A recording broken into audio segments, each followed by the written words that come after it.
दोस्तों, कल्कि अवतार जो कि जन्म नहीं लिया है, कलयुग के अंत में जन्म लेने वाला है।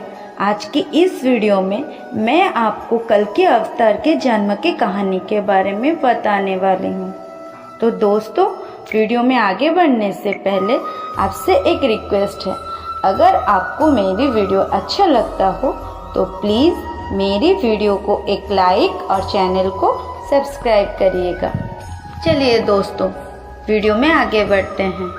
संभल ग्राममुखस्य ब्राह्मणस्य महात्मनः भवने विष्णु यशस्सः प्रादुर्भविष्यते। अर्थात संभल ग्राम में विष्णु यश नामक ब्राह्मण के घर में भगवान कल्कि का जन्म होगा। अब आगे की भविष्यवाणी के बारे में जानते हैं। भगवान विष्णु के कल्कि अवतार का जन्म मुरादाबाद के संभल ग्राम में होगा। इनकी माता का नाम सुमति होगा। ये देवदत्ता नामक सफ़ेद घोड़े की सवारी करेंगे। इनके हाथ में 2 तलवारें होंगी। ये अवतार निष्कलंक अवतार होगा।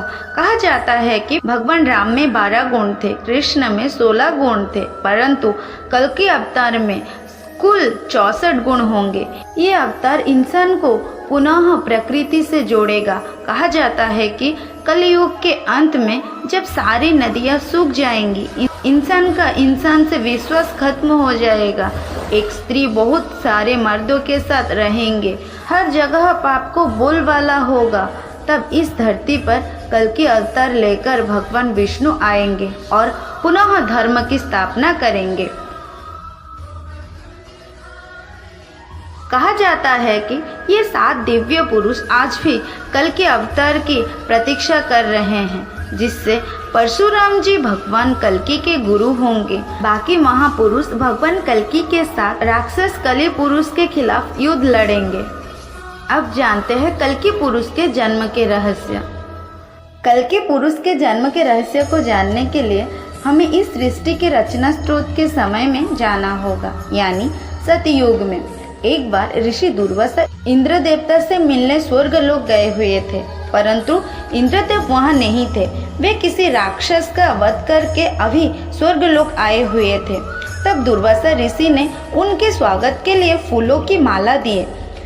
चूंकि इंद्रदेव अभी जीत के धुन में मग्न थे, वे मग्नता में वो फूलों की माला अपने गज यानी हाथी को पहना दिए।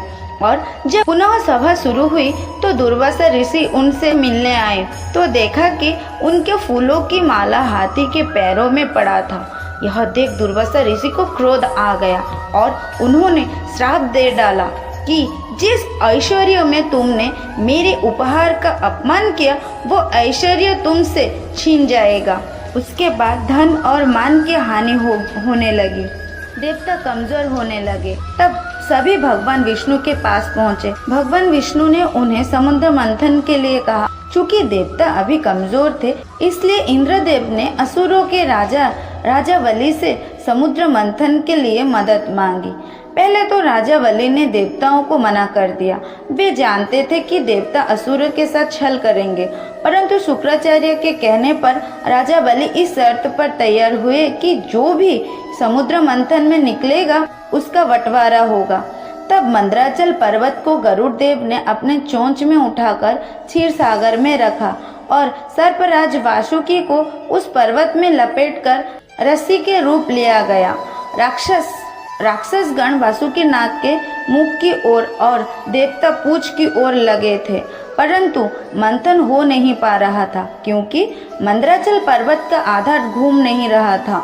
तब भगवान विष्णु ने कच्छ यानी कछुए का अवतार लेकर मंदराचल पर्वत को अपने पीठ पर रखा। इस प्रकार मंथन की शुरुआत हुई। उसमें से बहुत सारे कीमती आभूषण के साथ पहले हलाहल नामक तेज विष निकला। भगवान विष्णु को इस विष के बारे में पहले से ही पता था। वे देवताओं को इस बारे में पहले इसलिए नहीं बताए क्योंकि वे जानते थे अगर उन्हें बता दिया तो वे विष के कारण देवता इस मंथन को नहीं करते, इसलिए उन्हें सिर्फ अमृत के बारे में बताया। अब चूंकि हलाहल विष निकल गया था और सभी इसके वेग से मूर्छित होने लगे, परंतु शर्त अनुसार इसे आधा देवता तथा आधा असुरों को पीना था। परंतु दोनों में हलाहल विष के इस तेज को सहने की शक्ति नहीं थी। फिर भगवान भोलेनाथ ने भगवान विष्णु के कहने पर विष पान किया, परंतु इस विष के तेज से भोलेनाथ भी जलन से प्रभावित होने लगे। तब शक्ति रूपी देवी पार्वती ने उस विष को अपने हाथों से भोलेनाथ के गले में ही रोक दिया। इस विष के प्रभाव से भोलेनाथ का कंठ नीला पड़ गया। तब से भोलेनाथ का नाम नीलकंठ पड़ गया।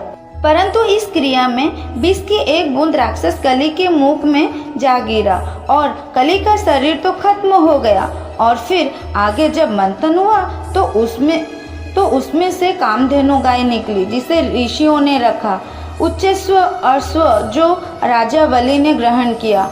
ऐरावत हाथी को देवताओं के राजा इंद्र ने ग्रहण किया। कौस्तुभ मणि और शंख को भगवान विष्णु जी ने धारण किया। इसके बाद निकली संजीवनी बूटी, इसे पृथ्वी पर एक सुरक्षित स्थान पर स्थापित किया गया।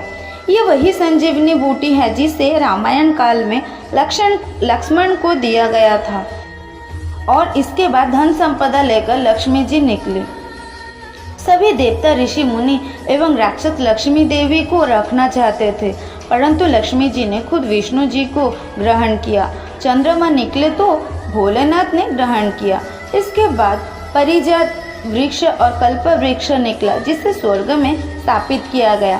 फिर निकली रंभा, जिसे स्वर्ग अप्सरा बनाकर स्वर्ग में रखा गया। इसके बाद निकली बारुणी देवी यानी सूरा देवी यानी कि गॉडेस ऑफ अल्कोहल, जिन्हें असुरों ने ले लिया। और अंत में भगवान धन्वंतरी अपने हाथों में अमृत कलश लेकर निकले। इसी अमृत की छीना झपट में कुछ बूंदें समंदर में जा गिरी, जो उज्जैन, नासिक और इलाहाबाद में गिरा था। और कहा जाता है कि हर 12 वर्ष पर फिर से वो अमृत प्रकट होता है। उस वक्त स्नान करने से रोग दोष दूर हो जाता है। और इस अमृत की कुछ बूंदें कली पुरुष को भी मिल गई, जिससे वो फिर से जीवित हो उठा, परंतु वो भौतिक रूप में न आ सका। कली पुरुष अभी भौतिक रूप में नहीं आया है, परंतु वो अपनी शक्तियों से इंसान पर काबू पा सकता है और कलयुग के अंत में वो भौतिक रूप में भी आ जाएगा। तब वो पाताल लोक से आसुरी शक्ति को आज़ाद करके इंसानों पर राज करेगा। तब भगवान विष्णु का कल के अवतार होगा, जो 64 गुणों से लिप्त माहिर योद्धा होंगे, जो अब तक के सबसे शक्तिशाली राक्षस कली पुरुष से लड़ेंगे और इंसानों को उसके प्रभाव से मुक्त करेंगे। परंतु इस युद्ध में कली पुरुष के तरफ से भी इंसान लड़ेंगे, क्योंकि तब तक धर्म पूरी तरह नष्ट हो जाएगा। इंसान भगवान को पहचान नहीं पाएंगे, परंतु अंत में सब ठीक हो जाएगा और सतयुग का प्रारंभ होगा।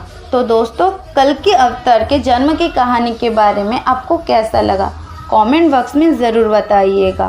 फिर मिलते हैं दोस्तों अगले वीडियो में। राधे राधे।